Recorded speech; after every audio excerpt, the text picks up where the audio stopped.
We are learning singing. We never able singing. It's me BSU on beat. According to Abdul Fresh Guy. Na fara suna zagi na lokaci na rubuta waka na dan na faro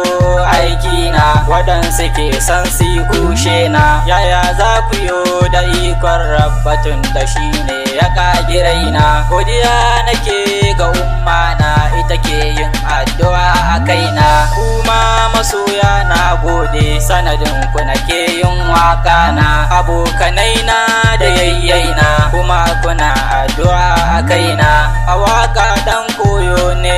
ni fa bance ni gwani ne ba kun ga na rike mutunci na sata kauni ba zanai ba to Fresh Guy idan na fara singing zaka ji ta ne kamar biskin gingin I know the shout me I know the fight mu daina shaye-shaye za ya samu halaka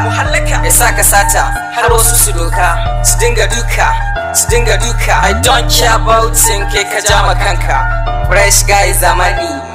haka ne ni Allah kadai nake roko dan shi ne sarki rabba komai za ka yi tun rayuwa tun da ita ma ai tana wucewa mutane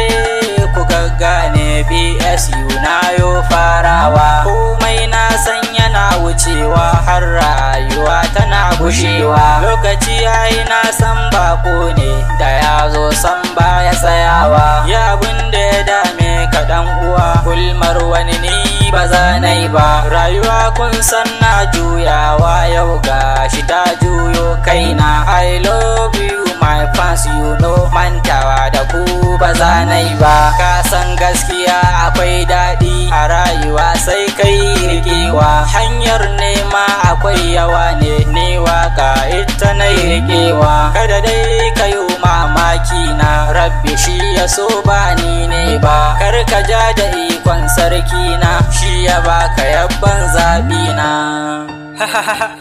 It's me BSU zamani with Abdul Fresh Guy ya kamata ku yi tunani before ku yi duk abin da kuke so rabbi shi ya bani kuma shi ya baku you have to think before you do anything in the world Fresh Guy ai sun ji ko mu je zuwa